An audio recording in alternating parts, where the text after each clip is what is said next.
Hey, what's up, everybody? It's your boy Ontavius here on the Church's Pulse for episode number 6. Here we go. I have my wonderful co-host, Tiffany Evans. Tiff, what's up? I can't call it. It's been a good day, and I'm excited to be here with you guys. Yes. Listen, I'm excited about this episode. It is fully loaded. I'm sure you're watching right now. Listen, right now, we're streaming on so many platforms. It's crazy. We're on dailyfaithnetwork.com. You can watch us live there. If you have Fire Stick, Roku, Apple TV, you can download the app absolutely for free and to watch us right now. It's streaming 24/7 all across the world, 63 countries, over 7,000 devices connected a month. Hey, we're doing some kingdom business over here on Daily Faith Network. We're also streaming on our YouTube page, Daily Faith Network, and also on our Facebook page. We want to make sure that we're connecting with everybody, all right? We want to make sure that we get your comments, your questions. This episode is fully loaded. Tiffany, you want to introduce our guests? Well, of course. Well, first of all, I am so excited to have the honor to introduce Miss Ashley Major.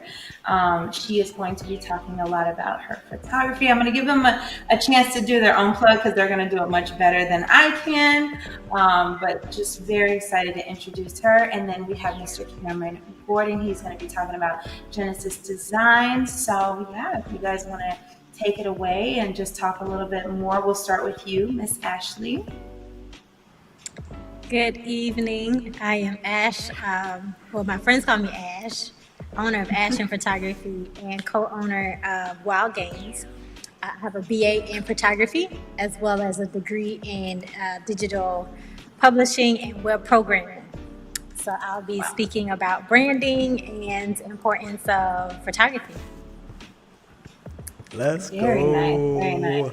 I know. Photography is such a big thing. I always think I'm like this top photographer with my iPhone on vacation, and I'm not. So I'm excited to hear about that. And Mr. Cameron, can you tell us a little bit about Genesis Designs? Of course, Genesis Designs is my business. We focus on multimedia, so all aspects of media. So you have your website design, graphic design, videography, photography, even audio with live sound for churches and live streaming. That is a big thing that we focus on. I try to pretty much help churches out with the total package, not just one thing or another, but full experience to help churches out in every way that we possibly can. And not just churches, but just any businesses that are in need, anybody looking for marketing or video advertisement or pretty much anything, we can handle it and we can make you look good, for sure. That's amazing. You guys are like a one-stop shop. So that's actually really nice, especially for people who don't know where to start and don't know where to begin. So that is very exciting. Exactly. That was the goal behind it, just being a one-stop shop for everything. Absolutely. Well, there's certainly a market for that. So I'm going to hand it back to you, Mr. Ontavius. All right, well, we're going to go ahead and take a quick commercial break. We're going to introduce our segment, and we're going to get right into this. Hang on. Here we go.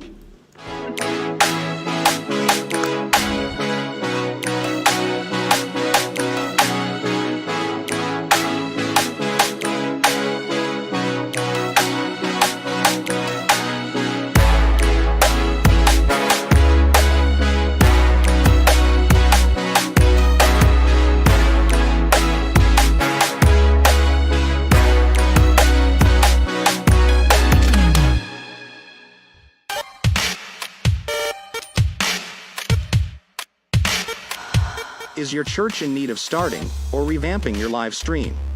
Or maybe your stream looks and sounds like this. Everywhere I go, it's moving on my behalf.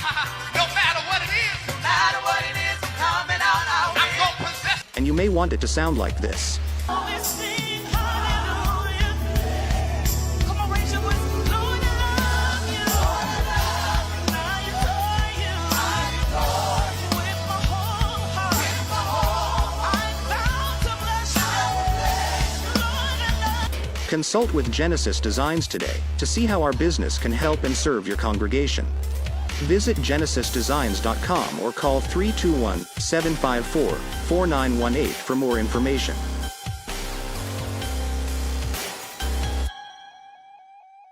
Somebody taught me a long time ago a very valuable lesson, which is if you do the right things on the top line, the bottom line will follow. And what they meant by that was if you get the right strategy, if you have the right people, and if you have the right culture at your company, you'll do the right products, you'll do the right marketing, you'll do the right things logistically and in manufacturing and in distribution. And if you do all those things right, the bottom line will follow. Awesome. Well, first of all, I love the promo video for Genesis Designs, Cameron. It's really amazing. I was just sharing with him before we began that, my church, I attend Elevation Church in Orlando, and they have, such a high standard of the quality of their videos and things like that. And his designs and things like that are just top tier. And I see the leading ministries in the world, and I'm like, did you design for them?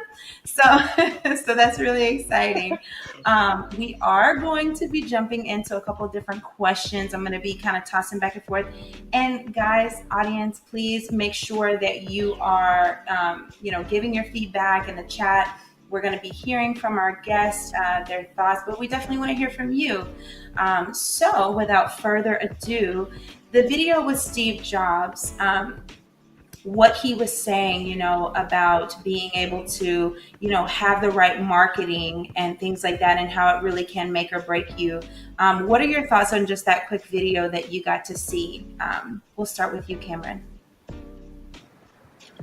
Honestly, starting from, a great place, having a good foundation is crucial. It's like when we speak, with the Bible, that foundation is everything. If the foundation isn't solid, we know, what that can cause. So having that solid foundation and having that consistency from the beginning, I feel is extremely crucial. Sticking it out, no matter, what happens or what comes up, that consistency is important. The content is everything. In the media world, I feel with advertising content, producing content and pushing content is everything for us. So being able to be consistent, I feel is crucial. And that, when I think about the foundation, that's the first thing that pops up to me, is having that consistency and staying out, sticking it through, being strong. Even if you go through a drought, still pushing, still finding ways to be able to, advertise differently or reach a different audience or, bring on a new craft or introduce a new product, always finding ways to be relevant, and be in the mix. Yeah. That's kind of what I get from that. Absolutely. Absolutely. I love those points. Ashley, did you have any thoughts on the video that you saw from Steve Jobs? I definitely agree with Cameron. Having a good foundation, that's the game changer. It helps you to be diligent, which is a hard character trait to master, to be able to stick to the routine and show up every day and do what you're doing, even when it doesn't look like it's going your way. So having a good foundation helps you to stay in the fight.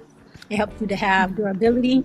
And Oprah said one time that do one thing every day towards your goal of where you're going. So if you have a good foundation, it's easier to complete the task because you know where you're going and what foundation you built it. And hopefully that foundation is laid with Jesus the Christ. Yes, no, I love that. Doing something every single day, because I think it's so important.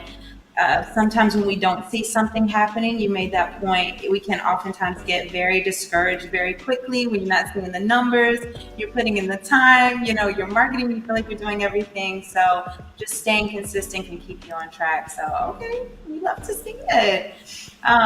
So now, Cameron, I do have a question for you. How does social media differ from traditional advertising techniques? Well, when I think of that, the first thing that comes up is how it used to be back in the day. So where we are now versus where we've been is totally different. I know everybody can attest to this. Back in the day, you had radio, you had your 8 tracks, you had, TV was there, but it's not like how it was today. So getting the word out to market your business or advertise was word of mouth. That was the biggest thing. If you wanted to advertise something or introduce a new product, you literally had to go to, where the people were to be able to say, hey, this is what I have, you should buy in, right? Now, Right. with social media, you don't have to go anywhere. You can literally go on your phone right now, put in an ad, through Facebook, let's use that, and you can select your target audience and select the range in where you want your content to be pushed. So if I wanted to be pushed in Right. California or New York or Florida or wherever, I can literally do that with a push of a button. So it's like with our phones that we have in today's world, it makes it so easy to be able to market, to be able to advertise. And that's how I look at it as being different. You had to do so much more back in the day, but now it's like you have a phone, you're winning. You're winning with reels that we have going on with Facebook, Instagram, TikTok, and all the other platforms. It's like I feel now we have it so much easier than how it was before. So much easier, And before you had to literally call Yellow Pages and say, "Hey, can I put an ad?" In the Call phone Yellow book. Pages. That's crazy. Can I, run it for this amount of time? Now it's like you don't need nobody. You have a phone, you can go sign yourself up, put your ad in, run it for however long, and it's game over. So now it's like the leg room, all the work it's been taking out, and we're in a place now where everything's at our fingertips, and it's like you either utilize it to your advantage or not. I don't know why anybody wouldn't, but that's just the thought pattern on it, so that's my take. Absolutely. No, I love that. Now, just to kind of go a little bit deeper into that question, because you know how, who was that? Biggie? He said, more money, more problems. Sometimes when Oh you yeah. have more technology, you may have more problems, right? So the fact that so many people have this type of technology, right, and they can kind of dive into it, do you feel like that also creates another set of problems, though, Right. for people to have a competitive advantage? And Ashley, you can chime in there if you would like as well, please.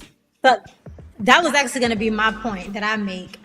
Social media advertising is so different because not only is it the first step before going to your website, people will look you up on Facebook or Instagram before they even get to your website. So the saying is, if your business is not active on social media, it doesn't exist. So that puts you already at a disadvantage if you're not active and you don't know how to be active. And then being that everything, like Cameron said, is at your fingertips, you're competing with more people than you did before. Before you sold to your community or to your region, now they can order it across seas or wherever. And so the competition is much different. And he made the point about the Yellow Pages. And I remember my dad, he owns a tree service. And every year he was in the Yellow Pages. Like it was like a staple to his business. And he paid a fixed amount. So maybe $200 for the year. Now to run ads consistently, that price point has gone up substantially. So I was just helping someone do an ad today, and just for 7 days, it was $35. So if you're doing it every day or every month, that little $200 is multiplied in a great way. You said little $200. You said that like it was It nothing. was a big $200. That's some jumping. Now, compared to advertising today, because you have to do it in so many different places. Because some people are sticking to Google, some people are still using the website, but everybody has to be using social media. And that's one thing that Wild Games, my company, does, is we help manage and establish brands and social media accounts. So if you're not competing, whether it's ministry or business, you're already at a disadvantage. You're already far behind in this race, getting to your goal. Absolutely. No, I love both points that you guys made. And actually, you said about a lot of what I was about to ask you about. So with all of that being said, right, now you need to really figure out a budget, right? Because it's not like you just pay this little fee. So in kind of being in line with that and people's efforts as it pertains to, these social marketing tactics, how should ministries or companies measure their social media marketing success? Because if I'm a business, especially a church or something like that, we sometimes have a strict budget that we have to meet, right? Because we are doing all these things in the community. So how can one measure their success with their efforts? That's a good question. So one thing that we talk about in branding, when you do marketing, when you take marketing courses or business courses, it's called SMART goals. So S, specific. You need to know what your goal is, the who, what, when, where, why, which, and for what reason, what's the purpose of doing it. So we want to be a church that is a pillar in our community. So that would be a specific goal. And having a specific goal helps you to take out the possibility of being indecisive or unclear, so everybody in the team is fully understanding what's going on. So the M, measurable. So you want to give a amount. We want to help 50 families. So you need to have a number where you can measure your success. So if it's a social media goal, we want to reach 50 new followers. So that's something that can be measured. So the A, is it attainable? Some people have goals that are just not realistic. We want to have 2,000 followers in 60 days. Not gonna happen. So you need to make sure that your goals are attainable. The R is, I can't even remember, relevant. Does your goal even make sense to your business or your ministry? So it's saying we want to, I don't know, a goal that would, we want to support a pet shelter. That's not relevant to the ministry. So make sure that it makes sense. And then the last one, and this is I think this best answers your question, how can you gauge your success or what you're doing, is time sensitive. You always put a time on your goal. So if we want to reach 50 new followers, we want to do that in 30 or 3 months. That's how you can measure if you're being successful in your effort. You have to give yourself parameters to stay in. And that way everybody on the team is working hard to reach that goal in this amount of time. So if you're falling behind, we're not as successful as we thought we were, or we're not as productive in our community as we thought we were. So I hope that answers the question. No, it absolutely does, because I think where you're seeing the growth in social media, I'm going to be completely transparent. So you guys are the experts. I actually have a degree in digital marketing, and you gave me a little bit of PTSD with the SMART goals, because my teacher would harp on these SMART goals, and I would be like, I would make what I thought were good goals, and they're like, nope, it's not. But now that I hear you, I can't even tell you about these SMART goals. But it was good that she did, because to your point, when you're in the real world, it really does make a difference, right? If you say, unless you have, a celebrity on your live stream or something that's drawing, it's not attainable to have 2,000 followers in 2 days. I mean, that's just not attainable. So I was happy she made me go back and forth. But to your point, it definitely answers that. So thank you guys. Thank you. Now I do know. And can I add one more thing to that? Of course. And having those SMART goals will also help you stay within your budget.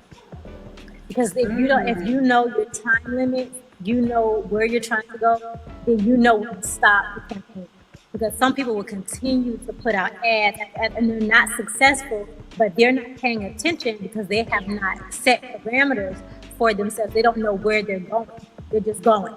So, and the Bible says only a foolish man will walk without knowing the destination. So before she in the book. She in the book. When we're with the client, you always lay out your SMART goals. Before we start anything, let's talk about your goals. If we're doing branding for you, I like to have a conversation. What does this sound like to you, so I can create something that fits your vision? So a lot of churches and businesses will just get out there and they're throwing money at Facebook, and Mark Zuckerberg loves it. But your church is suffering, and you're asking them for more money over and over because you're not moving in a smart way. Right. I love that because unless Mark Zuckerberg is in attendance, we're not trying to reach him. We're trying to reach That part. Right. That part. So no, those are amazing, amazing. And I know that we do have a quick little video, a TED Talk. So let's hop on that because I definitely want to incorporate that as well along with this great discussion.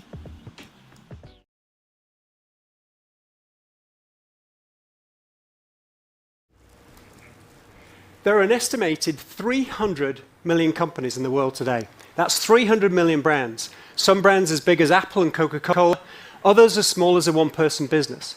With so many brands in the world, it's getting harder to create and find a unique name. So how do you create a great brand name? How can you play and win the name game? You start with 3 steps. First, select what type of name you want. There are 7 different categories of names, and pretty much every brand in the world falls within one of these 7 categories. Eponymous names like Disney and Burberry work by embodying the vision and beliefs of their founders. These names are okay if you're feeling lazy or just have a big ego. Adidas is more unique. It's derived from Adi Dassler, the company's founder. And Tesla wasn't created by Nikola Tesla. He died in 1943, but the name is an homage to Tesla's electrical engineering achievements. Descriptive names like American Airlines and the Home Depot work by telling you exactly what the company does, but these names can be a mouthful and are much harder to own and protect. Acronyms like GE and BP are just shorthand versions of descriptive names. Some acronyms are more strategic. Kentucky Fried Chicken switched to KFC because fried chicken didn't sound too healthy. And the Hong Kong and Shanghai Bank changed to HSBC to help the bank expand globally. Real words like Uber and Slack are ripped right out of a dictionary and suggest attributes or benefits. Uber literally means an outstanding example, so it works well for a company with big, broad, bold ambitions beyond ride-hailing. Now, real words might seem like good ideas, but in a world of 300 million companies, it's getting harder to find a name. It's hard to find any real words left in a dictionary. Composite names like Facebook and Ray-Ban are created by gluing 2 words together. These names have a kind of 1-2 punch and can be really memorable. Because it's so hard to find real words, companies like Kleenex and Pinterest have invented names by changing, adding, or removing letters for impact. Now, invented names can be highly unique, but if you're not careful, they can start to sound like pharmaceutical drugs, or worse, the name of a sofa from IKEA. Associative names work by reflecting imagery and meaning back to the brand. The Amazon in South America is the world's largest river, therefore the Earth's biggest selection of books, clothes, content, and so on. Sirius is the brightest star, therefore the radio channels where you can hear the brightest stars of music and entertainment. And Red Bull associates to a drink with bull-like qualities such as power and confidence. Some brands are derived from non-English languages, like Samsung, which means 3 stars in Korean. Lego means play well in Danish. Zappos comes from the Spanish word zapatos, for shoes. And Hulu comes, I bet you didn't know that Hulu actually comes from a Chinese proverb. A hulu is a bowl used to store precious things. Finally, the 7th type is abstract names. Names like Rolex and Kodak. These names have no intrinsic meaning, but instead rely on the power of phonetics to create really powerful brand names. Okay, so once you've decided what type of name you want, you need to decide what you want the name to say. And look, of course, it's tempting to create names that talk about who created them, or what you do, or where you operate. But the best brand names don't describe. They stand for a big idea, ones that translates into emotional appeal. Nike is about winning. GoPro is about heroism. Apple is about simplicity and usability.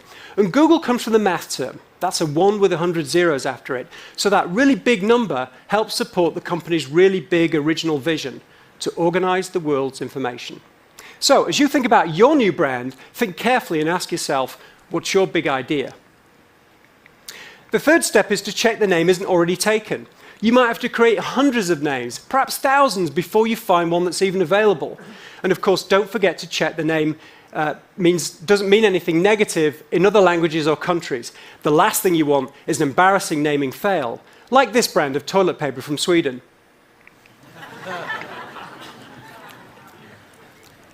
Finally, a few words about Alphabet. The parent company of Google and now one of the world's most valuable companies.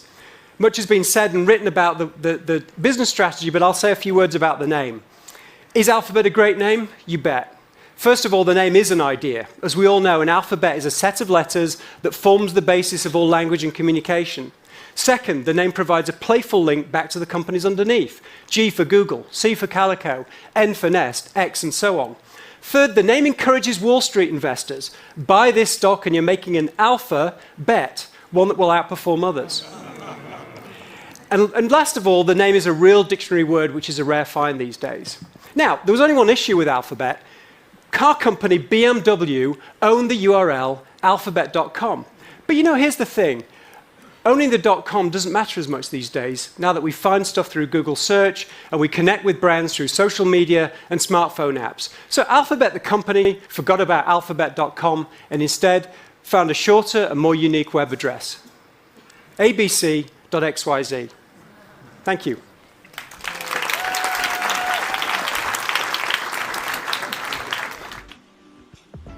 Wow. That was a lot of actually good information. Yeah. One of the things that I think stood out the most was researching the name. How many times have you seen somebody get a tattoo in like another language and it means something not what they thought it was supposed to? So I can't imagine like having all of this marketing and branding and then you find out it means something like horrendous. So yes, I'm interested. I want to hear you guys' thoughts on that TED Talk. Cameron, what's one of the biggest takeaways? I mean, I know you work in this industry all day and you probably see a lot of these mistakes. What is one of the biggest things from that video that you took away?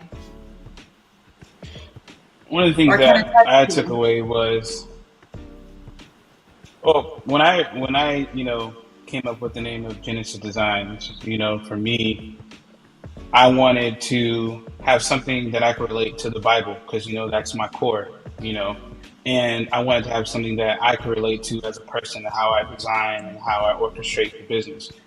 And with Genesis, smack that in the beginning, God created the heavens and the earth, straight out of the Bible. How it related to me was I'm a type when I'm designing or doing anything, I love going the extra mile to create extra detail. To me, in the grand scheme of a big project, the small details really blow my mind when I'm looking at, a graphic or a video or something like that. So like, that's how I am. Like, I pay attention to the closest details, and when God created this earth, he created the earth with so much detail, and it was so specific to how he wanted it. So that's kind of how I came up with my name. And obviously I researched it more, to see who else had that name, that was local to where I was, so on and so forth. But the thing that I did not do, which I heard in this video, was see what that name means in other countries. I didn't think about that aspect, because like, I would hope not, but Genesis could mean something in another country that could not be glorifying God and whatever. I don't know, but that's something that I did not stop to think about. What it means to other people outside of myself or the people that I deal with on a regular basis. So that was a big thing that I thought about. Absolutely. Great points. Miss Ashley, what was something that you maybe would expound on or just something that really stuck out to you from that could help churches and other companies? I think the names, when it comes to churches, the names were simple. A lot of churches have these long names, the redeeming, guiding light against the dove that sat over the parting sea. And it's like, oh my gosh, it's a lot to these names. Yeah, it's a lot. Yes. It's not be such a mouthful like the KFC, just shorten it down. So I think that churches is important to be mindful and not so spiritual, where you're trying to encompass everything that God is. He is God. So we'll get it with the name, a two namer, but that's just me, personal preference. But I think also from the video, a big takeaway is that you want something that's going to last and that you can be proud of later on. Apple's been around for a long time. Google, these companies, these entities will outlast their creators. So are you building a business that will make sense throughout time? So that was a take. No, But I mean, my I business name is very simple. Asham. Is it just my name? But Wild Games, I did put more thought into that because wild, because I spell it with an E, is to be able to, it's untamed, it's animalistic. So I feel like branding is that. We should be thinking about getting out there. We're fighting for our company to be successful. So we cover marketing in a untamed way, social media and sales. We're out there doing it guerrilla style, to the point where, guerrilla warfare. I don't know, that's the military. But anyway, so I We think know where you're that all going. of that plays, all of that plays a part. Is it speaking to your business? Does it define in a certain way who you are? I love that. And this is a little bit off the record, but I think we're all itching, and I could be wrong, but I just want to ask something to you guys just to kind of clarify, because I think within the realm of, churches and ministries and things like that, we're afraid to call it a business. I know we had a little bit of a banter, but I think in calling, and you guys just tell me if you agree or not, right? And calling it a business, right, in terms of the world. I mean, if you got to file certain things with the government, I mean, he said, pay Caesar what belongs to Caesar, right? It doesn't take away from the spiritual aspect of what we're there to do, but we're in this world, right? We're people, we must do things according. So do you guys think that maybe sometimes people can be held back because they're afraid to maybe treat certain things like a business? Not the services, not when the Holy Spirit is moving, but taking care of business in terms of their marketing and things like that, because they don't want it to be considered like a business. Do you guys think that could be a hindrance for any maybe ministries or things like that? Anybody can jump in. I do, absolutely. You know, I feel that, when it comes to this topic, it's very touchy, for a lot of people. But I believe in this day and age where we are, I feel you almost have to have that kind of mindset. Case in point, we went through COVID, right? COVID literally took everything away from us. It was something that we could not prepare for, something that, we just didn't know. It was just the unknown. So what did we have to do during COVID? Churches had to literally prepare. They had to start live streaming if they weren't live streaming. And so that put, a whole bunch of churches across America in this place of the unknown, not knowing how to live stream or how to manage all this new technology that we are now forced in. So it's like when you look at COVID from that example, it took so much, but then we had to get to a place where we had to learn a lot. Now we're here, live streaming is more present. Now with live streaming being more present, and we've been through COVID, churches are on every single platform. I can hop on one church virtually, be in there during praise and worship, and hop into another church and listen to the sermon. Right. Right. And I can go to another church and give my offering. You get what I'm saying? So it's like, because we went through COVID, it's like, okay, I feel to stay relevant, to continue to gain people and have people be in the ministry and want to be a part, you have to treat it with a business mindset and be very intentional on how it is that we market, how it is that we operate with our services. Nobody wants to be in church, for these many hours like we used to. That's different now. Our attention spans are different. So we have to think differently. That may be a conversation for I hope your another mama day. ain't listening. No, I'm just- Oh, Lord. Pastor, if you I'm just watching, saying, All right. I'm just saying, if we use Elevation, for an example, if you go to Elevation site right now on their website, they have 90-minute run times. That's what you see, So it's like, I believe when you treat a business, you come up with a plan, you advertise, you come up with a strategy. I feel like church should be treated the same way. I feel there's nothing wrong with, treating a church like a business and still letting God have his way at the end of the day. Yeah. I don't see why we can't do that. And when we come business like, we're able to implement different strategies, to get more youth, to get more older people, or whatever demographic that we're trying to reach. We're able to have a plan, come together with our staff, and implement what it is that we want to see. And that's the same thing that you do with a business, So I don't feel there's nothing wrong with doing things and implementing things to attract different people and to keep those people. It's one thing to get people in the church, but it's another thing to keep them.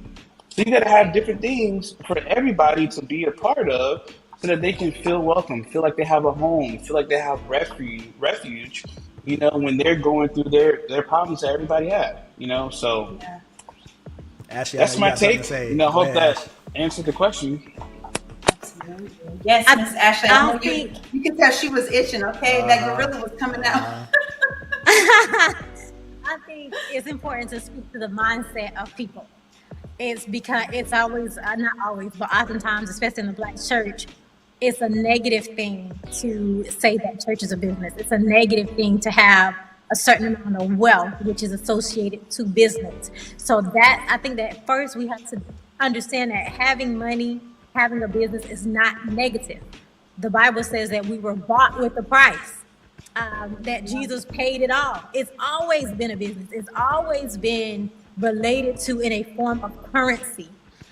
In the Old Testament, in Leviticus, from chapters 1 to 7, it was about paying your tithing that the storehouse might have what it needed.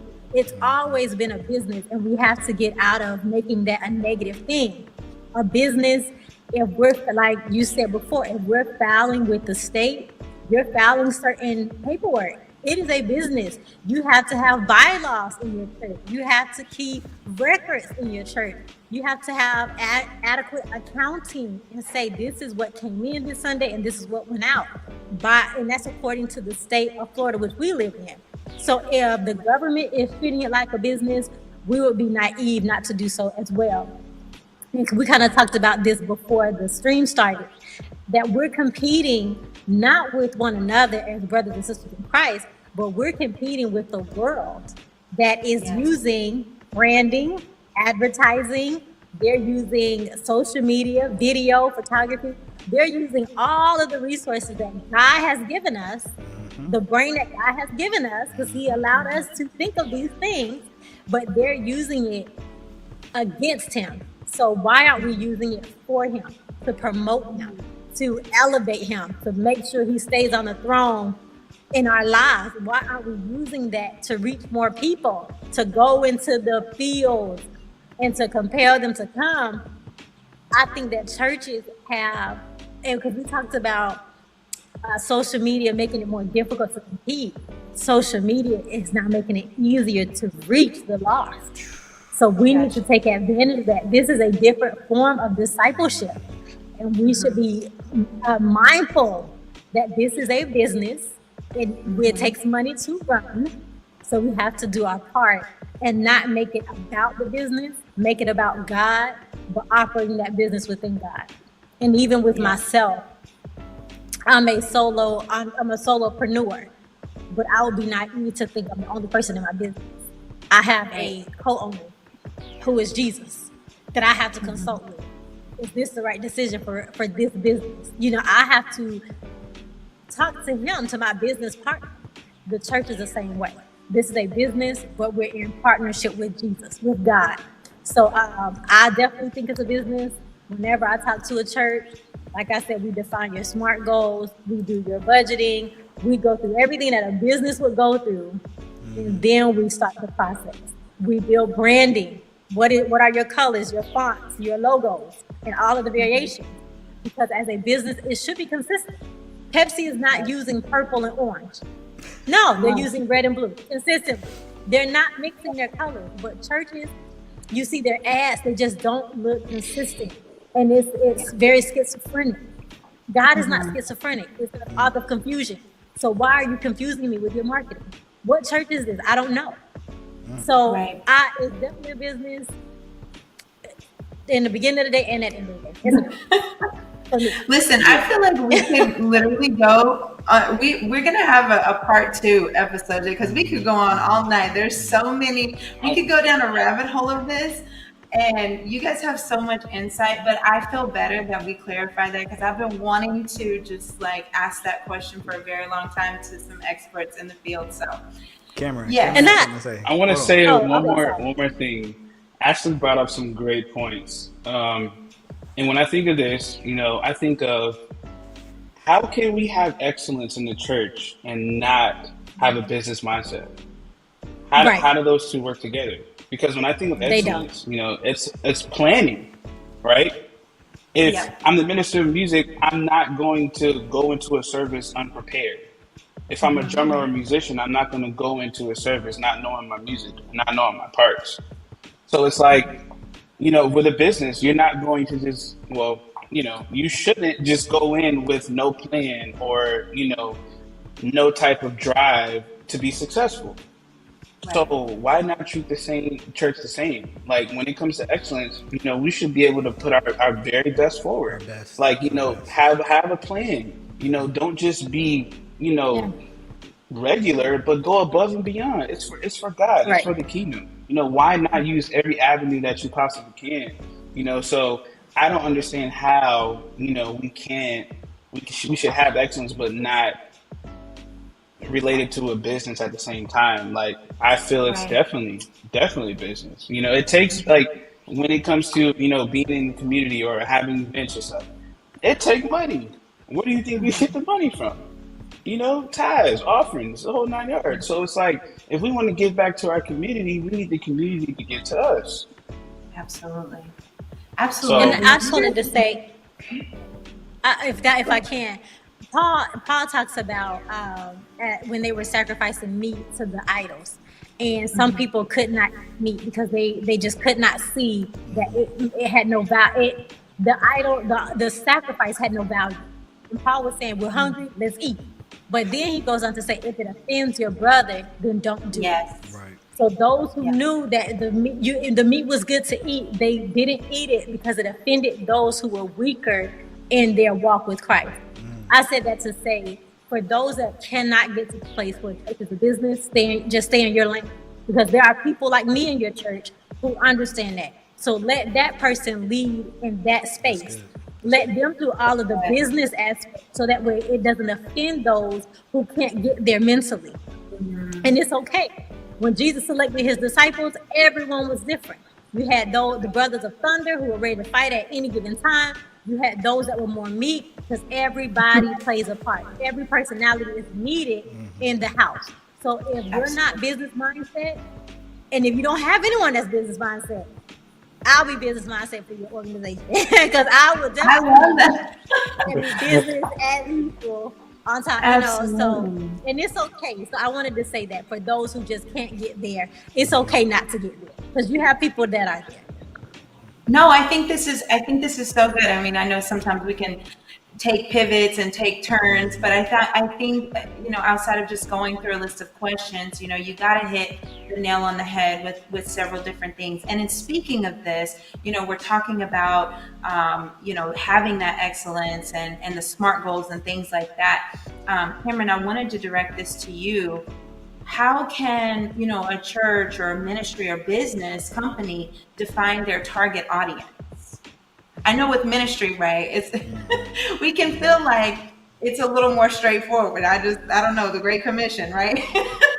Just everybody. Right. But at the same time, and I just want to preface it with this. You know how like there are certain churches where maybe it's very calm, you just kind of go in, you don't really say nothing.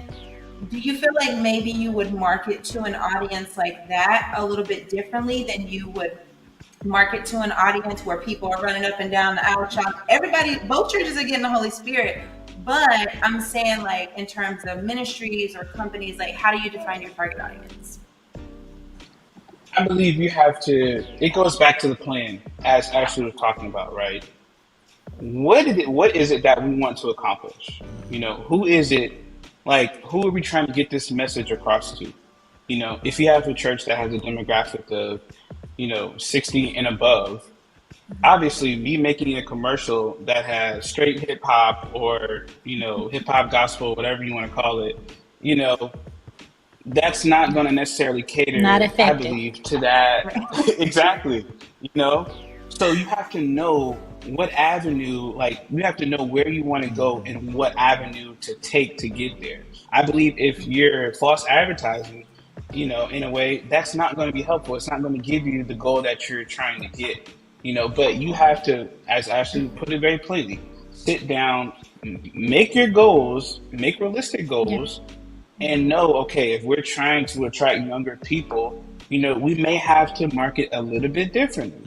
Maybe it's going, to the gyms, or maybe it's going to the after school programs, or maybe it's doing something different than just putting an ad on social media. Yeah. Maybe it's doing something different to reach people in a different area.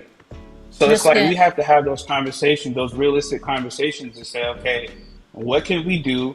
Who is our audience, and how can we be successful? To our very best. And I believe that with those different steps, those conversations being had, it could really change the way. It can really change your outcome, your attendance, so on and so forth. Elevation is totally different than your traditional Baptist church. So the marketing has to be different.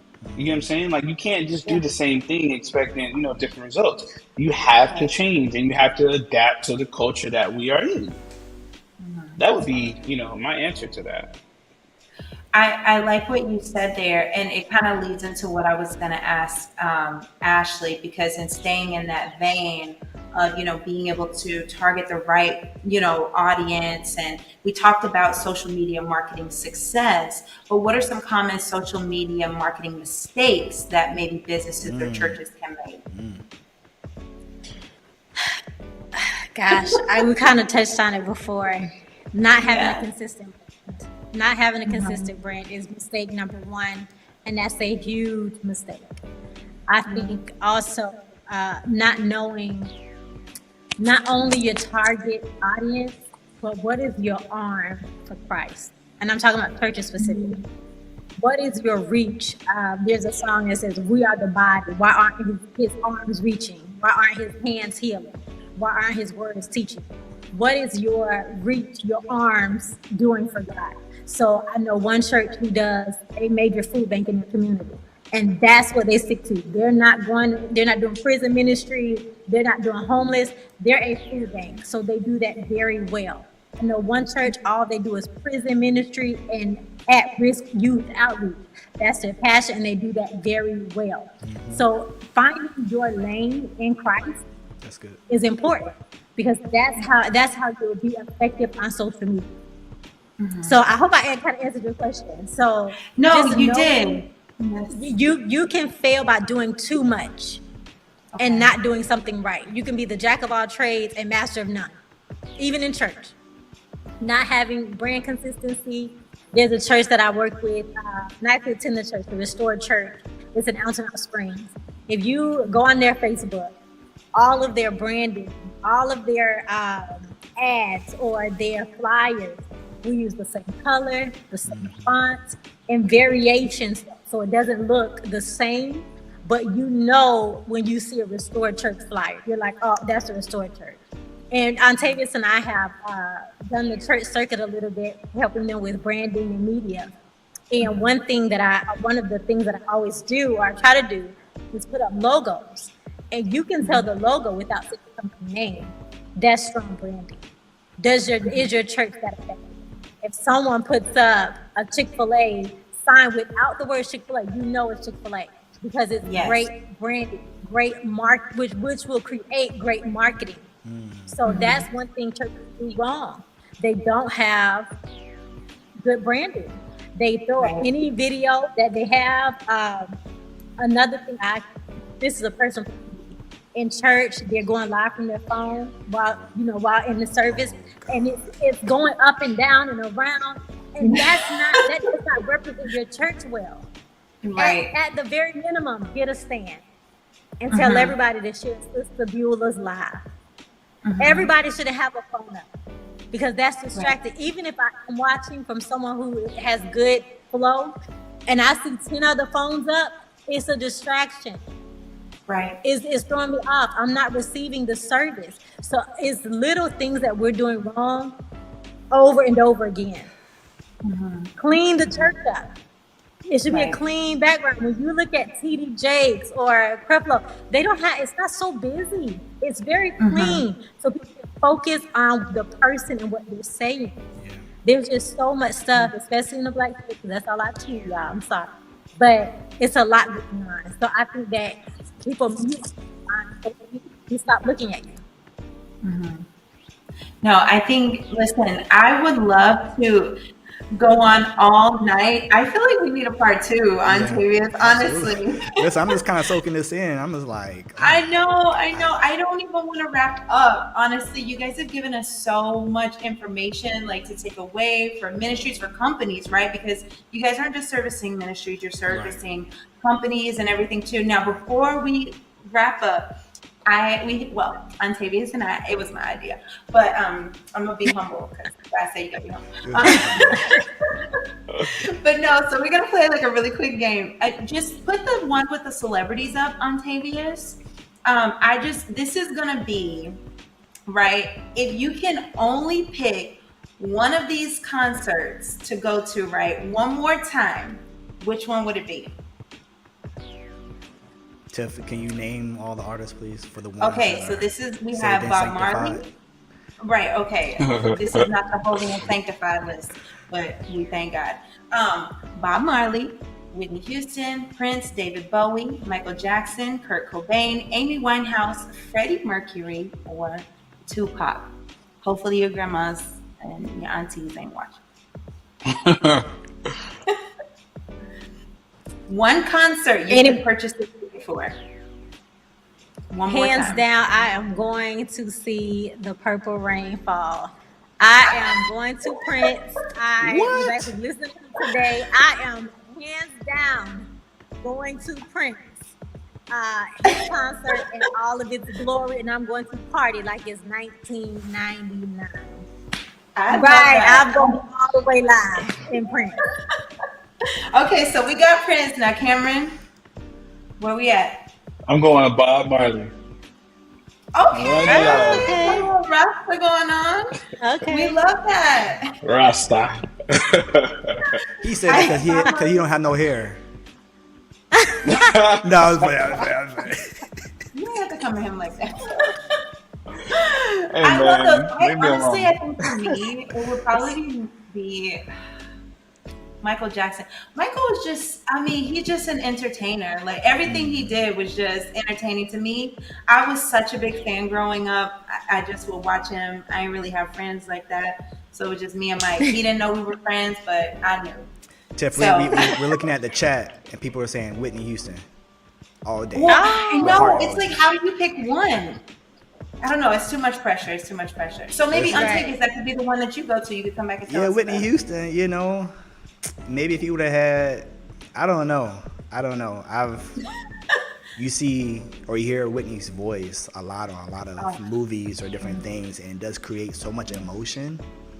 Yes. I will, to just be in the presence of that would be something to experience, you know, her voice. Yeah, absolutely. Yeah. She was the voice. She's still Right. the voice. So I mean, but no, Right. honestly, I have so much enjoyed this. And listen, you guys are masters of your craft. You have so much to offer. Please give us a plug, Miss Ashley. We're going to start with you. How can the people find you? We want to know so we can get your services. I am all things Ash M Photography. So ashmphotography.com, facebook.com/Ash M Photog. Same thing on Instagram, Ash M Photog. So Wild Games, it'll be a little bit harder to find. That's most people only know about the business, so that's how I get my clients. But again, I've never said this before. I'm a commercial photographer. So I work with businesses and churches of business, and I help them reach their marketing goals through photography, video, and drone work. Very nice. Oh, you said drones too? Correct, yeah. That is amazing. I need to talk to you about drones. I've always wanted one. But thank you so much. So yes, guys, definitely hit her up for all of that, for all of your business needs. And Mr. Cameron, if you could let us know where to find Genesis Designs. Yes, Genesis Designs. You can go to genesisdesigns.com to see our website. We're also on Facebook and Instagram at Genesis Designs as well. And we focus on website design, videography, graphic design, photography, live streaming, audio, installations, pretty much covering the whole board. So if you're a church or you're a business, please reach out to us. One of the big things that we have going right now is for churches is getting them installed and ready for live streaming with excellence, and not just with the phone or iPad, but we're going the whole way at very affordable prices, making sure that churches are set up, making sure that their audio is good, making sure that the video quality is good, and making sure that the whole media team is trained. And again, we're all operating in excellence. So that is what we're able to bring, to your ministry. Or if you're a business, you need a web design or video commercial photography, we are here to suit your everyday needs. So please reach out to us and find us. Very, very nice, guys. So hit up Ash M Photography, Genesis Designs, and I'm going to throw it to the boss man. Oh, stop. Listen, I have enjoyed myself. I've just been a fly on the wall for this episode 6, Tiff. Congratulations on your second episode with the Church's Pulse. You guys made it easy. I was like, I hope you like me, Mom. Yeah. Thank you. Shout out to everybody that's been watching on Facebook and on YouTube, and of course on our app and on our website. We can't do this without you. So, we pray that this has been informational for you. Definitely go back and watch this on demand on our YouTube, on our Facebook. This will replay on our website or on our channel at 6:30 a.m. and at 8:30 p.m. Eastern Standard Time. So definitely go back and take a look. Listen, I've enjoyed our guests. Shout out to our special guests, Ashley Major and Cameron Gordon. Thank you so much for taking time out to, young folks say, chop it up with us, right? Hey. Y'all definitely dropped a lot of jewels. I'm going to go back myself and go back and take some notes. Definitely, this is something that we have to do part 2 on. So once we get that date, we'll shoot that out. But it's holiday season. Right. I want to wish everyone. I'm ready to eat. I know. Thursday is not close enough. I know. Ashley look like she can bake some sweets. Don't she like a baker? Like she can bake some sweets. I'm a horrible cook. I know. I would not have imagined that. Honestly, I was not expecting that. One of my guys look like she can bake some cupcakes or some cookies. Some brownies. There you go. Right. I'm gonna bake them from Publix. Oh my God. Absolutely. No, I hope that you guys all honestly have a wonderful holiday season, and that you get some much needed rest, because I know y'all go working. I really appreciate the invite, and I look forward to a part 2, part 3, or whatever you have me to do. Thank you so much, Ontavius. It's been a pleasure working with you throughout the years. So I wish you much success on the podcast, and I'll be praying with you. Thank you. Listen, you've been watching episode 6 on the Church's Pulse. Keep it locked right here on Daily Faith Network. We'll see you next time.